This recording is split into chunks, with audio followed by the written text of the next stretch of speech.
This is the Lesbian Historic Motif Podcast, brought to you by Heather Rose Jones.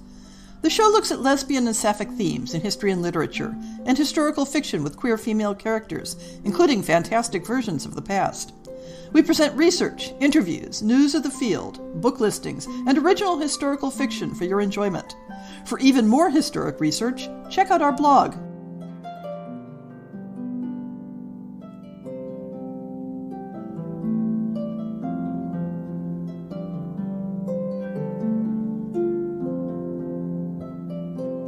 The pandemic has brought a lot of odd mental blocks. One of mine is that after contracting this year's stories for the fiction series, and after contacting narrators for most of them back in February, I failed in my original goal of getting all the fiction recorded way ahead of time and being able to relax for the rest of the year. I missed releasing a story at the end of July as originally scheduled, and was starting to panic that I'd blow past another target this month.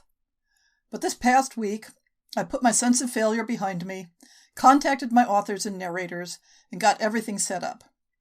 I'll be airing an extra makeup fiction episode in December, and then completing the currently contracted stories in January as planned.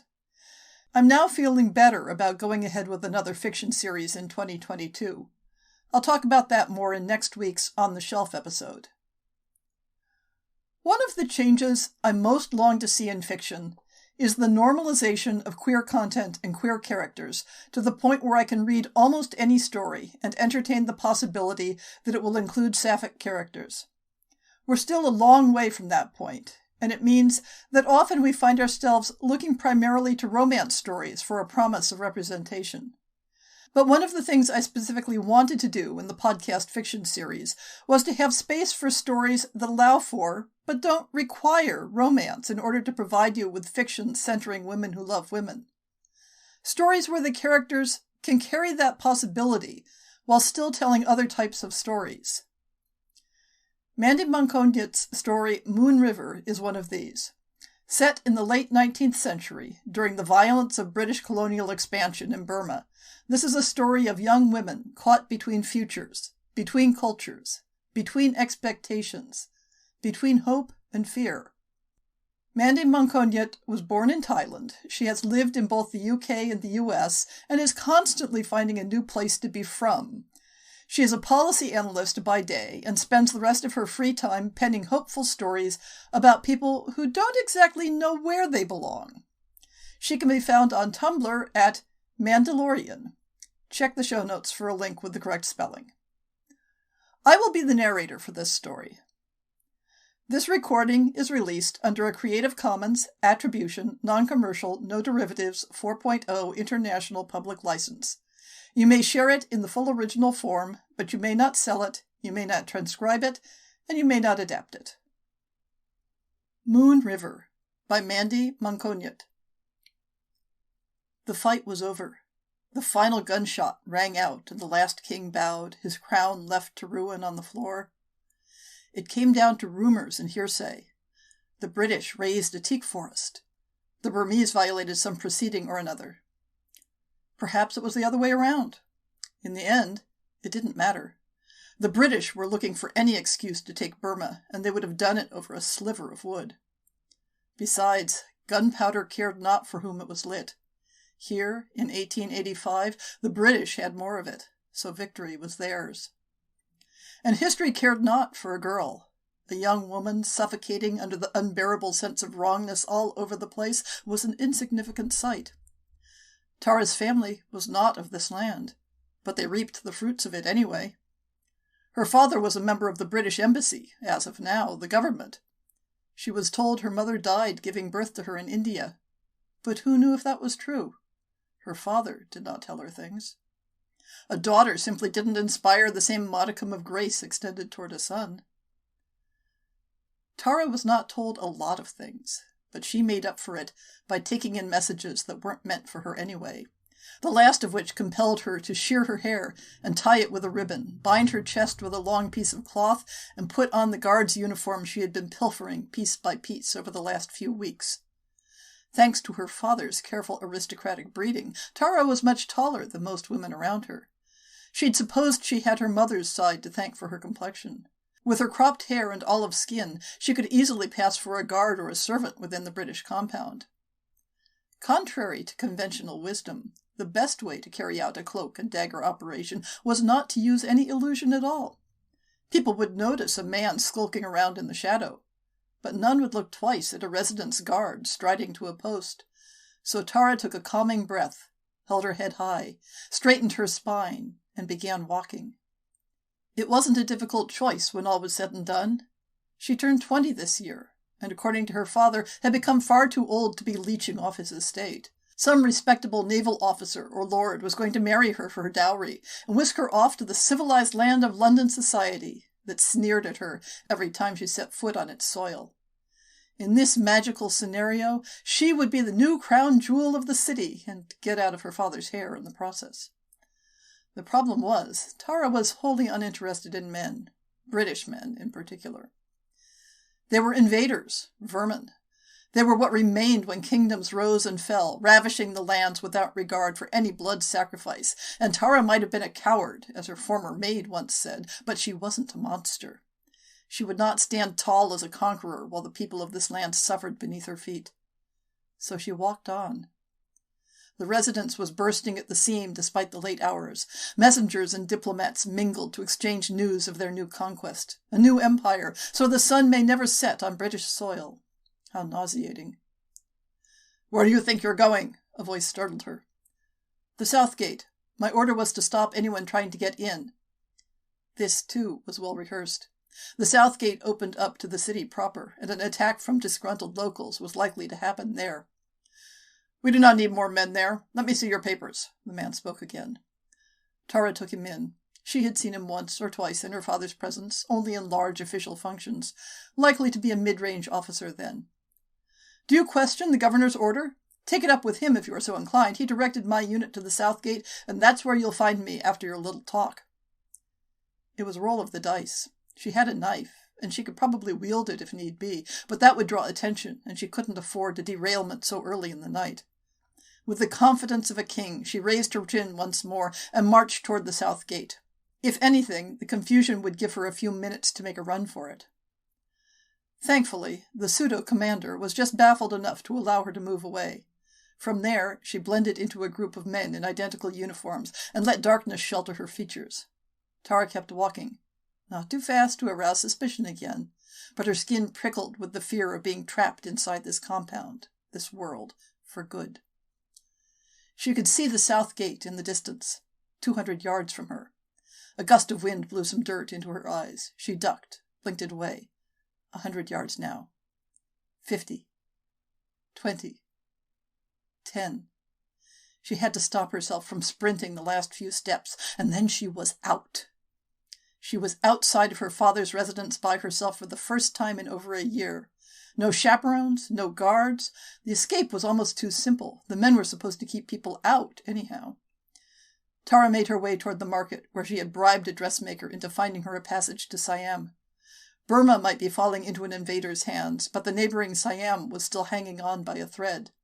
The country was fast becoming the only independent land in the Indochinese peninsula, and Tara would seek her freedom there. The street was a stone's throw from her father's headquarters, but it might as well be a world away. Inside the residence, people were gleefully celebrating while preparing for a counterattack. The street, however, was solemn. It was what happened when a whole city had resigned to its fate. It was fatigue and hopelessness that got to the people, not the blood on the street. And who could blame them? People have the right to choose peace without justice over being buried in an unmarked grave in the name of freedom. No one bothered her as she advanced. The uniform, combined with her height, made her an imposing figure on the street. Women averted their eyes, and men moved away from her path. Tara fought down her tears at the casual cruelty of it all. After all the atrocities she had seen and heard, it was the simple gestures of submission that would do her in.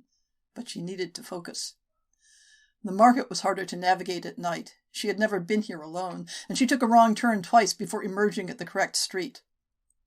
The street had become a plain, charred to the ground with no evidence of its glorious past.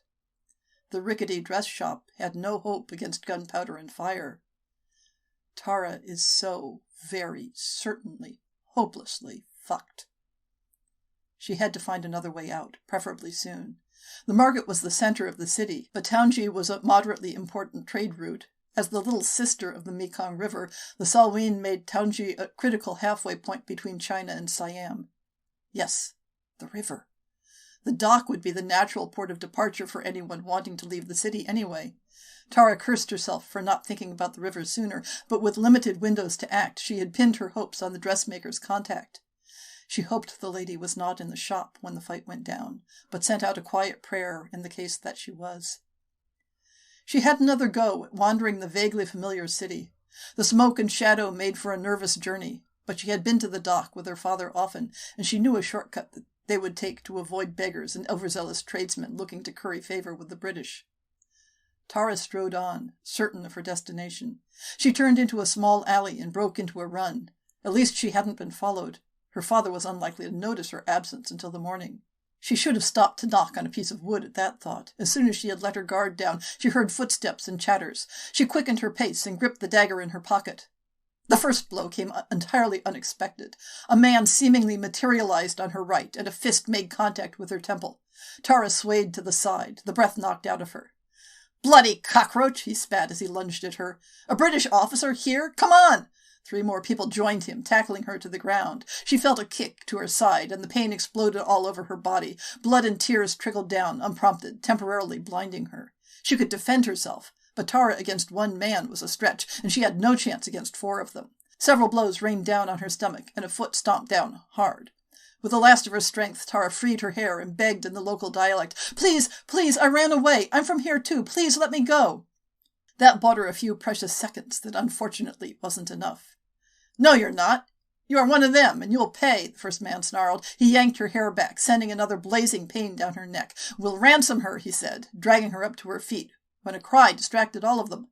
"Mama! Mama!" a boy of 7 or 8 wailed. He barreled into her and started sobbing into her coat. "We thought we lost you. Auntie is worried sick, and Pim won't stop crying."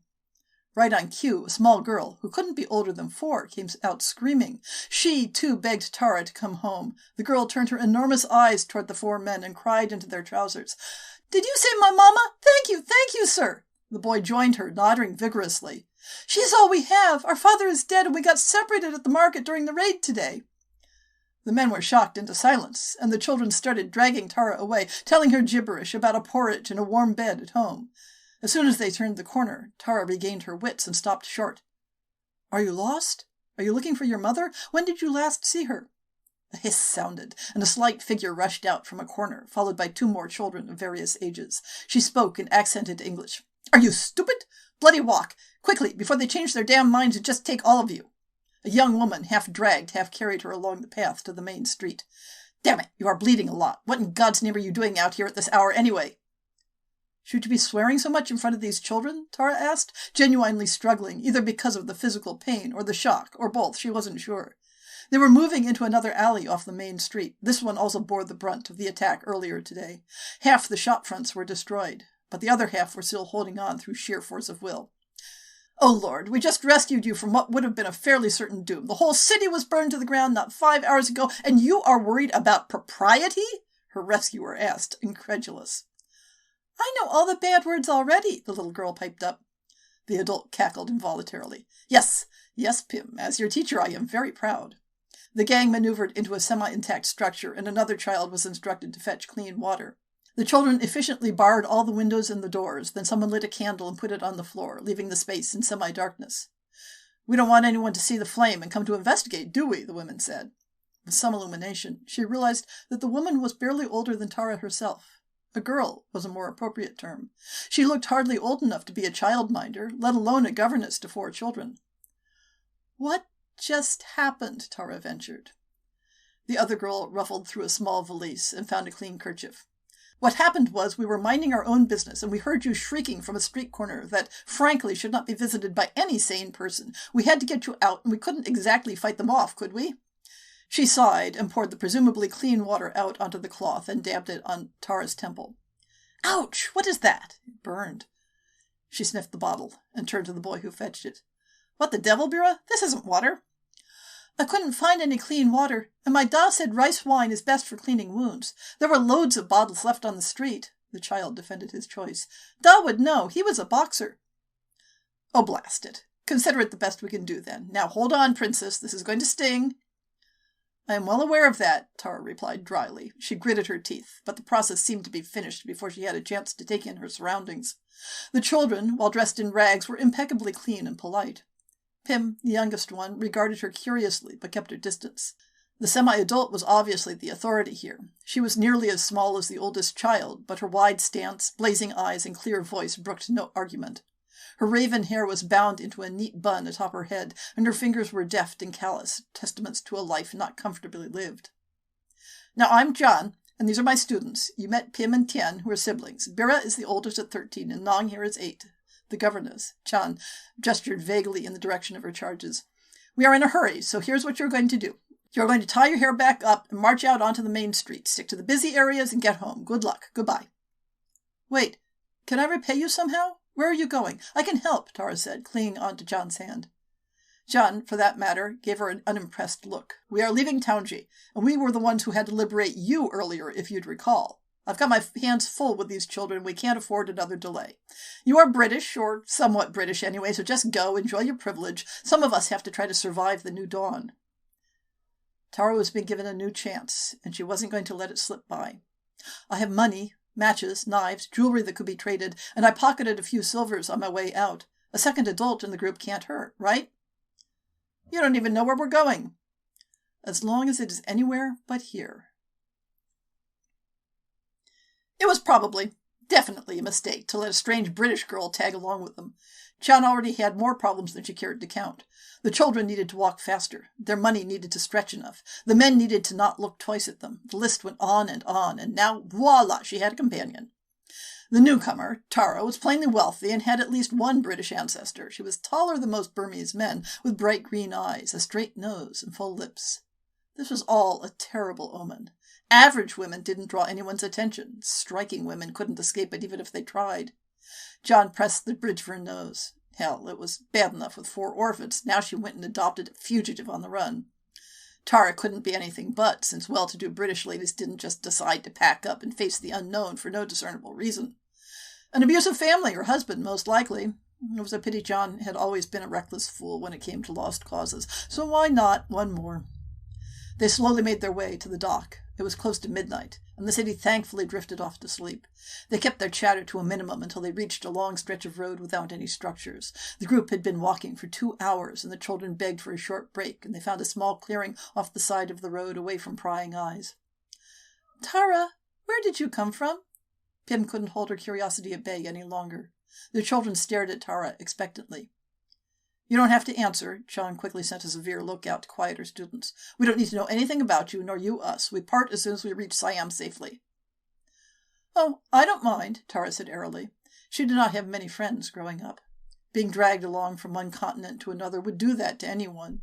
It didn't help that her father was a faithful follower of the children must be seen, not heard philosophy, and had never thought to provide her with a playmate. She had never called someone a friend, until May came along. Forcing a wave of longing down her throat at that thought, she smiled broadly at the children and started. I was born in India, just north of here. My mother was Indian, and my father was a government officer from England. I moved to London when I was 10, and then I lived in Java and Shanghai, too.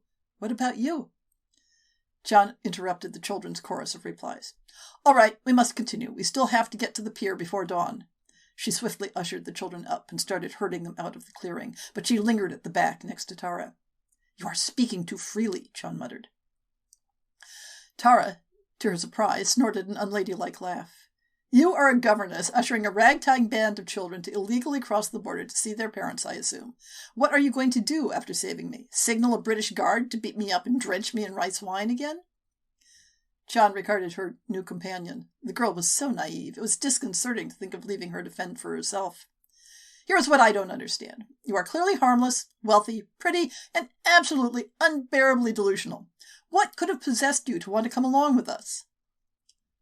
Tara was quiet for a moment, clearly weighing her answer before making a careful reply.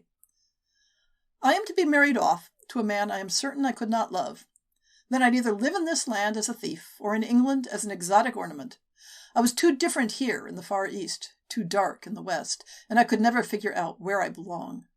It all changed in the past year when I had a lady's maid, May.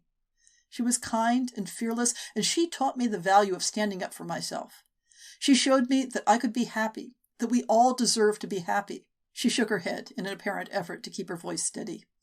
She knew the city would fall, and she was running away with her family, and I begged and begged her to let me come. I could clean, I had money, I could help, but she wouldn't budge. She wouldn't be owned by an invader any more than she would die a slave, so off she went, but not before asking me if I could live as a conqueror in a foreign land forever.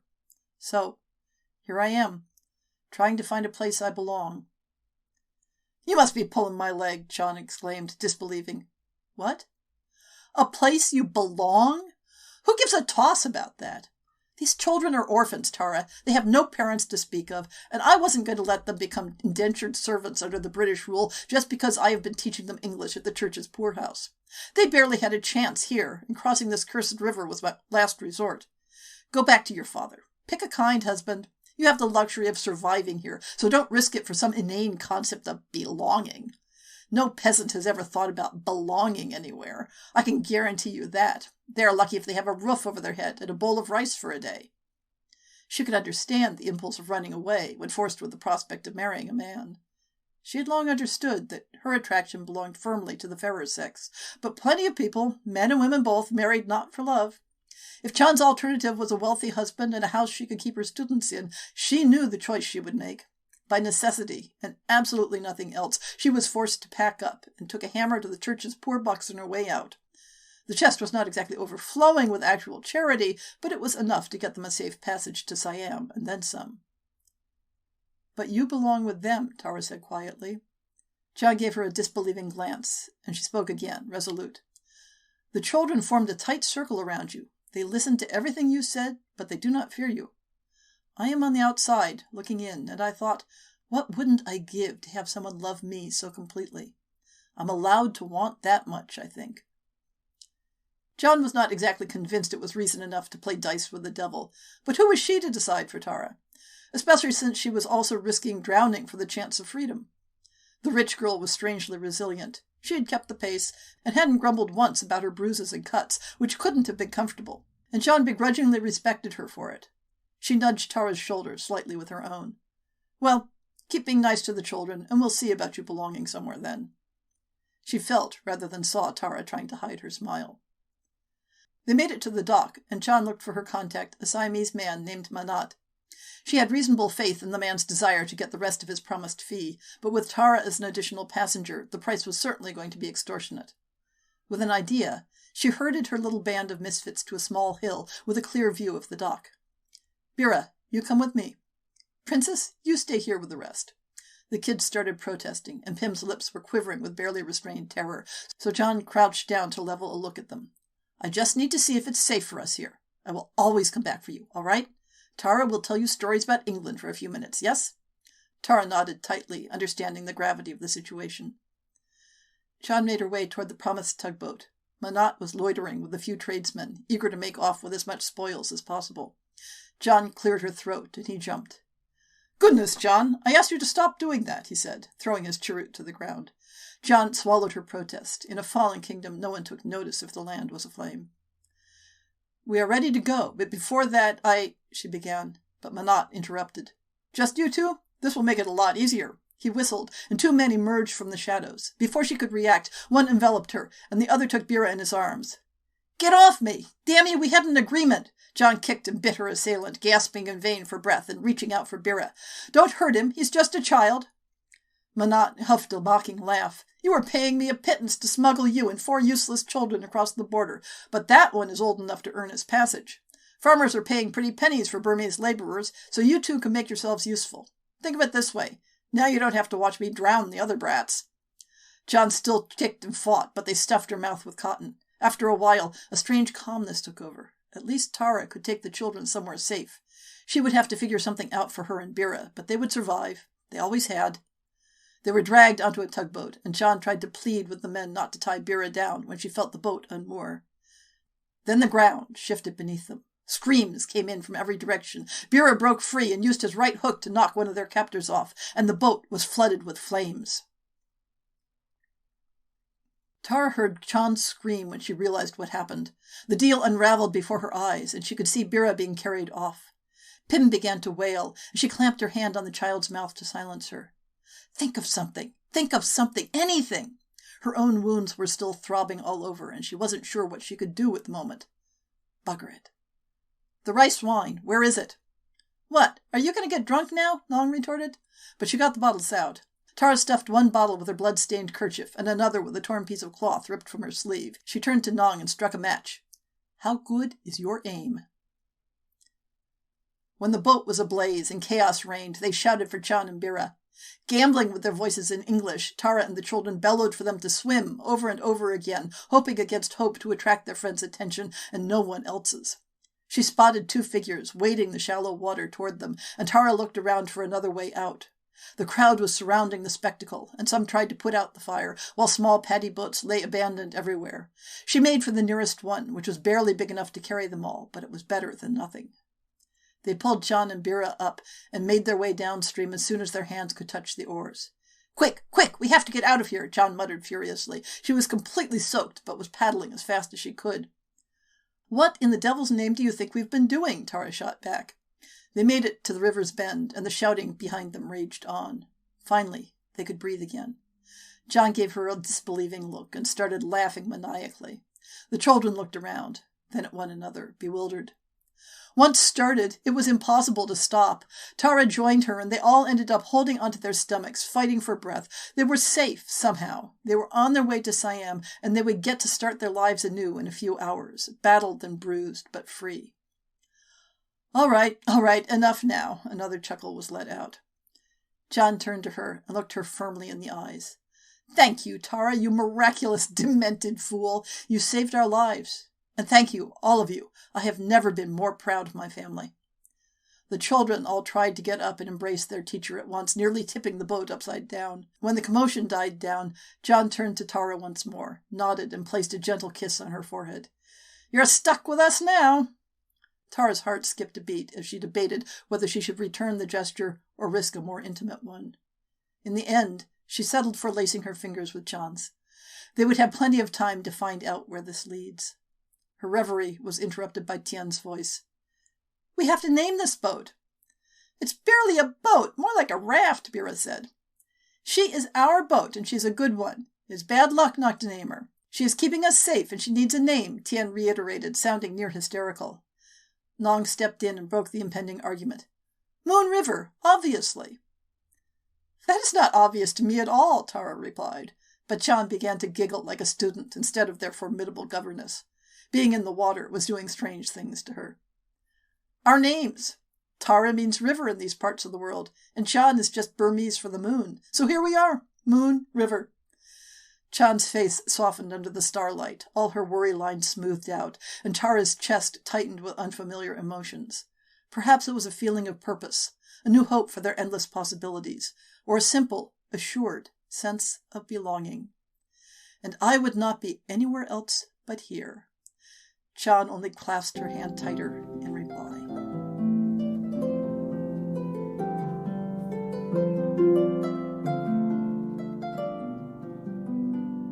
I hope you've enjoyed this episode of the Lesbian Historic Motif Podcast. See the show notes for links to people and topics. Most shows will have a transcript linked as well. If you have a book announcement, a topic suggestion, or might like to appear on the show, please drop me an email. If you enjoyed this podcast, please rate it and subscribe on your favorite podcast app, and consider supporting our Patreon.